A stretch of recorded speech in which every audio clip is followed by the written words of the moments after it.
കർണാടക ഷിരൂരിൽ മണ്ണിടിച്ചിലിൽ കാണാതായ അർജുന് വേണ്ടിയുള്ള തെരച്ചിൽ ഇന്ന് 9ാം നാളിലേക്ക് കടക്കുന്നു. റഡാർ സിഗ്നൽ ലഭിച്ച ഗംഗാവാലി പുഴയിലെ മൺകൂനയിൽ ഇന്ന് തെരച്ചിൽ നടത്തും. ആഴത്തിൽ ലോഹഭാഗങ്ങൾ കണ്ടെത്താൻ സാധിക്കുന്ന ഇന്റലിജന്റ് ഒബ്ജക്ട് ഡിറ്റക്ഷൻ സിസ്റ്റം ഇന്ന് എത്തിക്കുന്നുണ്ട്. പുഴയിലെ ആഴത്തിലുള്ള തെരച്ചിലിനായി കൂടുതൽ സംവിധാനങ്ങൾ എത്തിച്ചിട്ടുണ്ടെന്നും ലോറി ഇന്ന് കണ്ടെത്താൻ കഴിയുമെന്നാണ് പ്രതീക്ഷയെന്നും കാർവാർ MLA സതീഷ് കൃഷ്ണ സെയിൽ പറഞ്ഞു. Thought to bring high boom means long boom which reach up to 60 feet.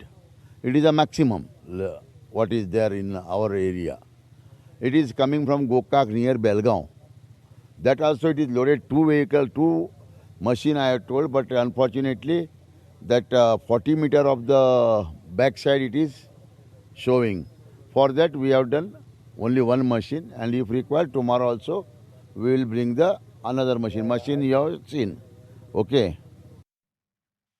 ഷിരൂരിൽ നിന്ന് അരുൺ പാറയ്ക്കലും അരുൺ പൂപ്പറമ്പയുമാണ് ഈ പ്രഭാതത്തിൽ ചേരുന്നത്. ആദ്യം അരുൺ പാറയ്ക്കലിലേക്കാണ്. അരുൺ, കഴിഞ്ഞ ദിവസങ്ങളിലെല്ലാം തെരച്ചിൽ നമ്മൾ കാണുന്നു. അതിനുശേഷം ഉണ്ടാക്കുന്ന ആധികൾ, ഒപ്പം തന്നെ ഈ മഴ ഇടയ്ക്കിടെ ശക്തമായി പെയ്യുന്നു. അവിടെയുള്ളൊരു മഴ നമ്മുടെ കേരളത്തിൽ സാധാരണ കാണുന്ന മഴ പോലെയല്ല എന്ന് നിങ്ങളെല്ലാവരും തന്നെ പറഞ്ഞു. തുടക്കം മുതൽ വലിയ ബുദ്ധിമുട്ടാണ്, ശക്തമായ കാറ്റുമുണ്ട്. ഇന്നിപ്പോൾ കൂടുതൽ സംവിധാനങ്ങൾ ഉപയോഗിച്ചാണ് തെരച്ചിൽ നടത്താനുള്ള തീരുമാനം. MLA അത് പറയുകയും ചെയ്തു. രാവിലെ എത്ര മണിക്ക് തുടങ്ങും, എന്തെല്ലാം സംവിധാനങ്ങൾ ഇന്നുണ്ടാകുമെന്നാണ് നമ്മൾ പ്രതീക്ഷിക്കുന്നത്. സ്മിത, രാവിലെ 6:30യോടുകൂടി തെരച്ചിൽ പുനരാരംഭിക്കുമെന്നാണ് കഴിഞ്ഞ ദിവസം അറിയിച്ചത്. പക്ഷേ പ്രതികൂലമായ കാലാവസ്ഥ ഇപ്പോഴും നിൽക്കുന്നുണ്ട്. ഒപ്പം ഈ വെളിച്ചക്കുറവുണ്ട്. ഈ വെളിച്ചം വന്നതിന് ശേഷം മാത്രമേ പുഴയിലിറങ്ങി തെരച്ചിൽ ആരംഭിക്കൂ എന്നാണ് നമുക്ക് മനസ്സിലാക്കാൻ സാധിക്കുന്നത്. അങ്ങനെയെങ്കിൽ ഈ പ്രതികൂലമായ കാലാവസ്ഥയെ കൂടി തരണം ചെയ്ത് കണക്കിലെടുക്കേണ്ടി വരും. 8 മണിയോടുകൂടി ഈ തെരച്ചിൽ പൂർണ്ണമായും തോതിൽ ആരംഭിക്കാൻ സാധിക്കുമെന്നാണ് ഇപ്പോൾ നമ്മളും പ്രതീക്ഷിക്കുന്നത്. ശക്തമായ കാറ്റും മഴയും രാവിലെ തന്നെ ഈ ഷിരൂർ മേഖലയിൽ അനുഭവപ്പെടുന്നു എന്നുള്ളതാണ്. ഇന്നിപ്പോൾ തെരച്ചിലിന് ആധുനികമായ യന്ത്രങ്ങൾ ഉപയോഗിക്കും. ഇന്നലെ സിഗ്നൽ കണ്ടെത്തിയ മൺകൂന കേന്ദ്രീകരിച്ചായിരിക്കും ഇന്നിപ്പോൾ പരിശോധന ഉണ്ടാവുക. ഇതിൻ്റെ ഒരു പ്രത്യേകത എന്ന് പറഞ്ഞാൽ, പ്രധാന പ്രശ്നം എന്ന് പറഞ്ഞാൽ, ഈ പുഴയിൽ തുരുത്ത് പോലെ മണ്ണ് ഇങ്ങനെ കുന്നുകൂടി നിൽക്കുകയാണ്. ഷിരൂർ മല ഇടിഞ്ഞ് ആ പുഴയുടെ നടുഭാഗത്തോളം ഏകദേശം എത്തിയിട്ടുണ്ട് മണ്ണ്. അത് 30 മീറ്ററിലധികം ആഴമുള്ള പുഴയ്ക്ക് മൺകൂന ഇങ്ങനെ ഒരു തുരുത്ത് പോലെ രൂപപ്പെട്ടിട്ടുണ്ട്. അപ്പോൾ അത്രത്തോളം ആഴത്തിൽ ഈ ലോറി ഉണ്ടെങ്കിൽ, അല്ലെങ്കിൽ ഈ ലോഹ സാന്നിധ്യം ഉണ്ടെങ്കിൽ അത് കണ്ടെത്തുക എന്നത് ബുദ്ധിമുട്ടുള്ള കാര്യമാണ്. അതിന് അങ്ങനെ ഈ ആഴത്തിൽ ഇറങ്ങിച്ചെന്ന് ഇങ്ങനെയുള്ള കാര്യങ്ങൾ കണ്ടെത്തുന്ന ആധുനികമായ യന്ത്രങ്ങൾ വേണം. ഈ യന്ത്രങ്ങളൊക്കെ തന്നെ ഇന്നലെ രാത്രിയോടുകൂടി ഇവിടേക്ക് എത്തിച്ചിട്ടുണ്ട് എന്നാണ് ഈ സ്ഥലം MLA ഉൾപ്പെടെയുള്ളവർ പറഞ്ഞത്. റിട്ടയർഡ് ജനറൽ M ഇന്ദ്രബാലൻ ഷിരൂരിലേക്ക് എത്തും.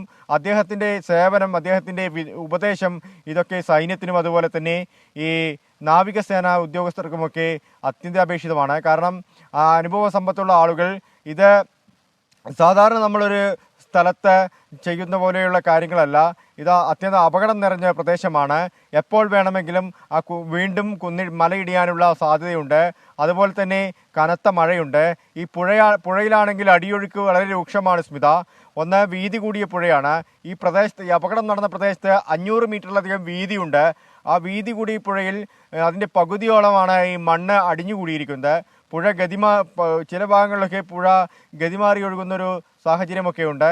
അപ്പോൾ ഇത്തരത്തിലുള്ള ഇങ്ങനെയുള്ള പ്രതികൂലമായ കാര്യങ്ങളെയൊക്കെ കണക്കിലെടുത്തുകൊണ്ട് അതിനെ എങ്ങനെ തരണം ചെയ്യാമെന്നതാണ് ഇപ്പോൾ പ്രധാനമായും ആലോചിക്കുന്നത്. ഇന്നിപ്പോൾ 6:30യോടുകൂടി തെരച്ചിൽ പുനരാരംഭിക്കുമെന്നാണ് അറിയിച്ചത്. പക്ഷേ 6:30-ക്ക് തെരച്ചിൽ പുനരാരംഭിക്കാനുള്ള സാധ്യതയില്ല. കരയിൽ ഇനി തിരയാനൊന്നുമില്ല. കരയിലെ ഏകദേശം തെരച്ചിലൊക്കെ പൂർത്തിയാക്കി. അതുപോലെ തന്നെ റോഡ് ഗതാഗതം തുറന്നു കൊടുക്കാനുള്ള ഒരു ഒരുക്കത്തിലാണ് ജില്ലാ ഭരണകൂടവും കർണാടക സർക്കാരും ഒക്കെ ഉള്ളത്. പ്രത്യേകിച്ച് ഈ ലോറി ഉടമകളുടെ സംഘടനകളൊക്കെ വലിയ രീതിയിലുള്ള പ്രതിഷേധവുമായി വരുന്നുണ്ട്. ചരക്ക് ഗതാഗതം ഏറ്റവും കൂടുതലുള്ള പാതയാണ് NH66. അത് ഈ ലോറി ഉടമകളുടെ സംഘടനകളൊക്കെ ഈ പ്രതിഷേധവുമായി രംഗത്ത് വരുന്നു. അതുകൊണ്ട് ഇന്നോ നാളെയോ ആയി ഈ റോഡ് പൂർണ്ണമായ തോതിൽ ഗതാഗതത്തിന് തുറന്നു കൊടുക്കാനുള്ള സാധ്യത കാണുന്നുണ്ട്. ഇനി നദി കേന്ദ്രീകരിച്ച് മാത്രമായിരിക്കും തെരച്ചിൽ തുടരുക. അതിനുള്ള ഒരുക്കങ്ങളാണ് നടത്തുന്നത്. എന്തായാലും ഈ ആധുനികമായ യന്ത്രങ്ങളൊക്കെ ഉപയോഗിച്ചു. GPS സിസ്റ്റം അതിലൂടെ ഈ ലോഹ സാന്നിധ്യം കണ്ടെത്താൻ കഴിയുമെന്നൊരു പ്രതീക്ഷയിലാണ് ഇന്ത്യൻ ആർമി ഉള്ളത്. അതിൻ്റെ ഭാഗമായുള്ള തെരച്ചിലാണ് ഇപ്പോൾ നിലവിൽ നടക്കുന്നത്. എന്തായാലും റിട്ടയർഡ് ജനറൽ ഉൾപ്പെടെയുള്ള ആളുകൾ ഇന്ന് 10 മണിയോടുകൂടി സ്ഥലത്തെത്തും. ആധുനികമായ യന്ത്രങ്ങൾ ഉടൻ തന്നെ ഈ സംഭവ സ്ഥലത്തേക്ക് എത്തിക്കാനുള്ള തയ്യാറെടുപ്പുകളും നടത്തിയിട്ടുണ്ട്. ഇപ്പോൾ അത് ഇവിടേക്ക് എത്തിയിട്ടുണ്ടെന്നാണ് MLA അറിയിച്ചത്. ഈ സംഭവ സ്ഥലത്തേക്ക് എത്തിക്കാനുള്ള, ഈ അപകടം നടന്ന സ്ഥലത്തേക്ക് എത്തിക്കാനുള്ള. ഇന്നിപ്പോ രാവിലെ മഴ തുടങ്ങിയോ? അരുൺ കുട ചൂടി നിൽക്കുന്നത് കണ്ടതുകൊണ്ട് ചോദിച്ചതാ. ഇന്നത്തെ ഒരു കാലാവസ്ഥ എങ്ങനെയായിരിക്കും?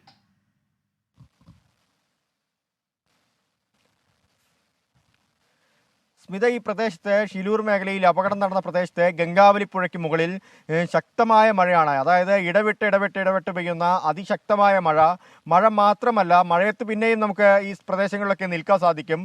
ഭീകരമായ കാറ്റാണ്, നമുക്ക് നിൽക്കാൻ പോലും കഴിയാത്ത, ഈ കുട ചൂടി നിൽക്കാൻ പോലും കഴിയാത്ത രീതിയിലുള്ള കാറ്റാണ്.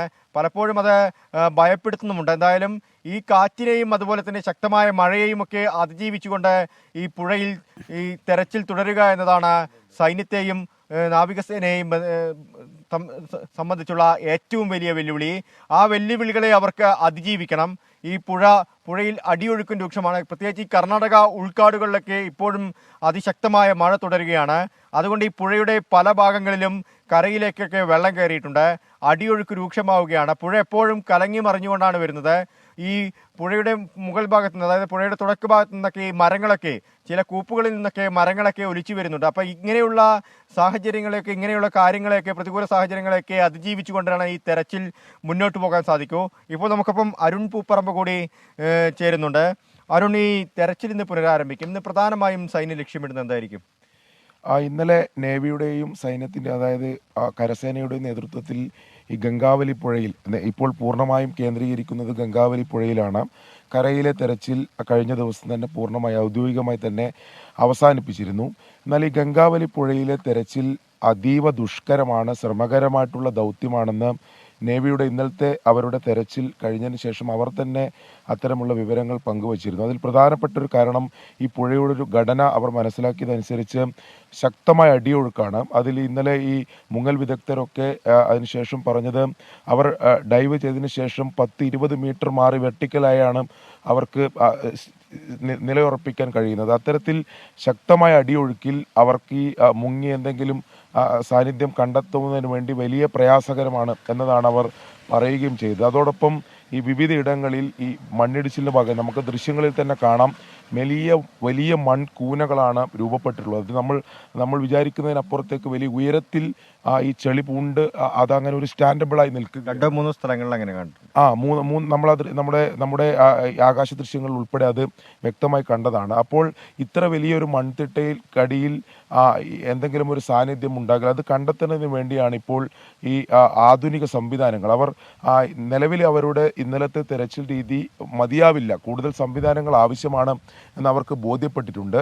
അതോടൊപ്പം തന്നെ ഇന്നലെ വളരെ നിർണായകമായി വൈകിട്ട് 5 മണിയോടെ കരസേന നടത്തിയ അവരുടെ ഹൈ വിസിബിൾ റഡാർ സിസ്റ്റം ഉപയോഗിച്ച് നടത്തിയ പരിശോധനയിൽ ഈ അവിടെ ഉണ്ടായിരുന്ന ഒരു മൺതിട്ട്, വലിയ മൺകൂനയിൽ അവർക്കൊരു സിഗ്നൽ ലഭിച്ചിട്ടുണ്ട്. അതൊരു ലോഹ സാന്നിധ്യമാണെന്ന തരത്തിലാണ് വിവരം പുറത്തു വരുന്നത്. അപ്പോൾ അത് കേന്ദ്രീകരിച്ചായിരിക്കും ഇന്നത്തെ ആദ്യഘട്ട ഒരു പരിശോധന ഉണ്ടാവുക. അതിനുവേണ്ടിയാണ് ഈ കൂടുതൽ സംവിധാനങ്ങൾ, നമ്മളിപ്പോൾ പറഞ്ഞ പോലെ ഇൻ്റലിജൻറ്റ് ഒബ്ജക്റ്റ് ഡിറ്റക്ഷൻ സിസ്റ്റം, അത് ഇതിൽ കുറേ കൂടി, അത് 20 മീറ്റർ അല്ലെങ്കിൽ 30 മീറ്റർ ആഴത്തിൽ ഇതിൻ്റെ ഈ ലോഹ സാന്നിധ്യം കണ്ടെത്താൻ സാധിക്കുന്നതാണ്. അപ്പോൾ അത് ഇന്ന് രാവിലെയോടെ തന്നെ 8 മണിയോടെ ആ യന്ത്രം എത്തിക്കുമെന്നതാണ് നമ്മൾ മനസ്സിലാക്കുന്നത്. അതോടൊപ്പം തന്നെ ഈ ഹിറ്റാച്ചി ബൂമർ എന്ന് പറയുന്ന, ഇപ്പോൾ MLA പറഞ്ഞ 60 അടി താഴ്ചയിൽ ഈ മണ്ണ് തുരന്ന് ഇത്തരം സാന്നിധ്യം കണ്ടെത്താൻ സാധിക്കുന്നു. അതൊരു മെഷീൻ സെർച്ചിങ് രീതിയാണ്. അപ്പോൾ അതുകൂടി അവലംബിക്കുന്നുണ്ട് ഇന്ന്. അല്ലാതെ അവരുടെ മുങ്ങൽ വിദഗ്ധർ ഇത് എന്തെങ്കിലും സാധാരണ ഒരു പുഴയുടെ ഘടനയല്ല നിലവിലുള്ളത്. കഴിഞ്ഞ കുറേ ദിവസമായി ഇപ്പോൾ പറഞ്ഞ പോലെ പ്രതികൂലമായിട്ടുള്ള കാലാവസ്ഥ നിലനിൽക്കുന്നുണ്ട്. അതോടൊപ്പം തന്നെ ഈ പുഴ കടലിലേക്ക് ചേരുന്നതാണ്. അങ്ങനെ പലതരത്തിലുള്ള ഒരു സവിശേഷതയുള്ള പുഴയാണ്. അപ്പോൾ അതുകൊണ്ട് തന്നെ അവരുടെ ഈ ഡൈവർമാർ വിചാരിച്ചാൽ മാത്രം ഈ തെരച്ചിൽ പ്രായോഗിക തലത്തിൽ പൂർത്തീകരിക്കാൻ സാധിക്കില്ല. അതുകൊണ്ടാണ് ഇന്ന് ആധുനിക സംവിധാനങ്ങൾ ഉപയോഗിച്ചുകൊണ്ടുള്ള തെരച്ചിൽ നടത്തുന്നത്. എന്തായാലും ഇന്നലെ സിഗ്നൽ ലഭിച്ചിടത്തായിരിക്കും ഇന്ന് അവരുടെ തെരച്ചിൽ കേന്ദ്രീകരിക്കുക. സൈന്യവും നേവിയും സംയുക്തമായി കരസേനയും നേവിയും സംയുക്തമായി അവിടെ പരിശോധന നടത്തുമെന്നാണ് നമുക്ക് അറിയിച്ചിട്ടുള്ളത്. നമുക്ക് MLA പറഞ്ഞ പോലെ ഇന്നൊരു ആ ലോറി കണ്ടെത്താൻ അല്ലെങ്കിൽ അർജുനെ കണ്ടെത്താൻ അങ്ങനെ ഒരു ശുഭകരമായ വാർത്ത പങ്കുവെക്കാൻ സാധിക്കുന്ന വിധത്തിൽ ഇത്തരം സംവിധാനങ്ങളൊക്കെ ഉപയോഗിച്ച് കഴിയട്ടെ എന്ന് തന്നെ നമുക്ക് ആഗ്രഹിക്കാം. പക്ഷേ ഈ ഇന്നലെ കുറേ ദൃശ്യങ്ങളൊക്കെ പുറത്തു വന്നു, ഈ അപകടത്തിൻ്റെയൊക്കെ ദൃശ്യങ്ങൾ പുറത്തു വന്നു. ജില്ലാ ഭരണകൂടം അത് ശേഖരിച്ചു. അതിലെന്തെങ്കിലും വിവരങ്ങളുണ്ടോ, കൂടുതൽ വാഹനങ്ങളുണ്ടോ എന്നൊക്കെ കണ്ടെത്താൻ അത് ഉപകരിക്കും? തീർച്ചയായിട്ടും ആ ദൃശ്യങ്ങൾ വളരെ നിർണായകമാണ്. നമ്മൾ ആ ദൃശ്യങ്ങൾ ഇന്നലെ രാത്രി പങ്കുവച്ചിരുന്നു. അതായത് ഈ മണ്ണിടിച്ചിൽ നടക്കുന്നതിന് തൊട്ടു പിന്നാലെ അവിടുത്തെ മറുകരയിൽ ഇന്നലെ നമ്മുടെ വാർത്താ സംഘം അവിടെ സന്ദർശിച്ചതാണ്. അവിടുത്തെ വേദനിപ്പിക്കുന്ന കാഴ്ചകൾ ഈ മണ്ണിടിച്ചിലിനെ തുടർന്ന് ഇത് ഗംഗാവലി പുഴയിൽ പതിക്കുകയും അത് മറുകരയിലുണ്ടാക്കിയ ആഘാതം എത്രത്തോളമാണെന്ന് നമ്മൾ നേരിട്ട് കണ്ട് ബോധ്യപ്പെട്ടതാണ്. അപ്പോൾ ആ മറുകരയിൽ നിന്ന് തന്നെ അവിടെയുള്ള ഒരു നാട്ടുകാരൻ പകർത്തിയ ദൃശ്യങ്ങളാണ്. പക്ഷേ ആദ്യഘട്ടത്തിൽ ഈ ദൃശ്യങ്ങൾ പുറത്തു വന്നിരുന്നില്ല. ഒരുപക്ഷെ അവരുടെ ജീവിതം തന്നെ വലിയ ചോദ്യചിഹ്നമായി നിൽക്കുന്ന സമയത്ത് അവർ അന്ന് പകർത്തിയ ദൃശ്യങ്ങൾ ചിലപ്പോൾ അവർ ആ ഒരു മാനസികാവസ്ഥയിലായിരിക്കണമെന്നില്ല. എന്നാലും ഇന്നലെ ആ ദൃശ്യങ്ങൾ എന്തായാലും പുറത്തു വന്നിട്ടുണ്ട്. വളരെ ഭീകരമായി, അതായത് ഈ മണ്ണിടിച്ചിലിൻ്റെ എല്ലാ ആഘാതവും എല്ലാ വ്യാപ്തിയും തെളിയിക്കുന്ന ഒരു ദൃശ്യമാണത്. നമുക്ക് ആ ദൃശ്യങ്ങളിൽ ദൂരെ ആ മണ്ണിടിച്ചിലിൻ്റെ കൃത്യം വ്യക്തമായി കാണാം. അത് കണ്ട് ഈ പുഴയിലേക്ക് അത് പതിക്കുന്നതും ആ പുഴയിലുണ്ടാകുന്ന ആഘാതവും പോലും ആ ദൃശ്യത്തിൽ പ്രതിഫലിക്കുന്നുണ്ട്. ഒരു നേർസാക്ഷ്യം എന്നൊക്കെ പറയാൻ പറ്റുന്ന ദൃശ്യമാണ്. ഈ ദൃശ്യം പകർത്തുന്ന വ്യക്തി പോലും അവസാനം ഓടി രക്ഷപ്പെടുമ്പോൾ വീണു പോകുന്നു. അവർ ഈ വാഹനങ്ങൾ പുഴയിലേക്ക് പതിക്കുന്നുവെന്ന് ആ ദൃശ്യത്തിൽ പറയുന്നത് ആ സംഭാഷണത്തിൽ നമുക്ക് കേൾക്കാം. എന്തായാലും അത് ജില്ലാ ഭരണകൂടം നിലവിൽ ആ ദൃശ്യം ശേഖരിച്ചിട്ടുണ്ട്. അവർക്ക് ഈ മണ്ണിടിച്ചിലിൻ്റെ ഒരു പൊതുരൂപം അവർക്ക് മനസ്സിലാക്കാൻ അല്ലെങ്കിൽ അതിന് സാധിക്കുന്ന വിധത്തിലുള്ള കൃത്യമായിട്ടുള്ള ഒരു ദൃശ്യമാണ് അപകടം നടക്കുന്ന സമയത്ത് പകർത്തിയ ദൃശ്യമാണ് ഇന്നലെ പുറത്തു വന്നിട്ടുള്ളത്. എന്തായാലും ഇതൊക്കെ ജില്ലാ ഭരണകൂടം ഉപയോഗിക്കുന്നുണ്ട്. ഇത്തരത്തിലുള്ള കൂടുതൽ സംവിധാനങ്ങൾ ഉപയോഗിച്ചുകൊണ്ടുള്ള ഇന്നത്തെ തെരച്ചിൽ നമുക്ക് വളരെ പ്രതീക്ഷയോടെ കാത്തിരിക്കും. ഇന്ന് നിർണായകമായൊരു ഒരു പോയിന്റ് ഇന്ന് ഉണ്ടാകുമെന്ന് തന്നെ നമുക്ക് കരുതാം. അതിനാണ് സ്മിത, എന്തായാലും ഈ നിർണായകമായ ആ പോയിന്റിലേക്ക് നമ്മൾ ഇത്രയും കാലം പ്രതീക്ഷിച്ചിരുന്ന, ആഗ്രഹിച്ചിരുന്ന കാര്യം, അതായത് ഈ ലോറി, ഭാരത് ബെൻസിന്റെ ലോറി അർജുനെയും കണ്ടെത്താൻ സാധിക്കും, അവരെ രക്ഷപ്പെടുത്താൻ സാധിക്കുമെന്നൊരു വിശ്വാസമാണ് ഇപ്പോഴും വെച്ച് പുലർത്തുന്നത്. നമ്മൾ സംസാരിക്കുന്ന ജനപ്രതിനിധികൾ, സ്ഥലം MLA ഉൾപ്പെടെയുള്ള ആളുകളൊക്കെ തന്നെ ആ പ്രതീക്ഷ കൈവിടുന്നില്ല. അവർ ഇപ്പോഴും ആ പ്രതീക്ഷ മുന്നോട്ട് വെക്കുന്നു. ഈ അത്യാധുനിക സംവിധാനങ്ങൾ എത്തുന്നതോടുകൂടി ഈ പരിശോധന കൂടുതൽ കാര്യക്ഷമമാകും, പരിശോധന കൂടുതൽ എളുപ്പത്തിലാവും എന്ന വിവരമാണ് അവരും പങ്കുവെക്കുന്നത്. ഇന്നിപ്പോൾ എന്തായാലും രാവിലെ 8 മണിയോടുകൂടി തെരച്ചിൽ പൂർണ്ണമായും പുനരാരംഭിക്കാൻ സാധിക്കും. അത് പ്രതികൂലമായ കാലാവസ്ഥ, ആ കാലാവസ്ഥയെ അതിജീവിച്ചുകൊണ്ട് തെരച്ചിൽ നടത്തണം. നേരത്തെ അരുൺ സൂചിപ്പിച്ചതുപോലെ തന്നെ ഈ അടിയൊഴുക്ക് വളരെയേറെ ഭീകരമാണ് പുഴയിൽ.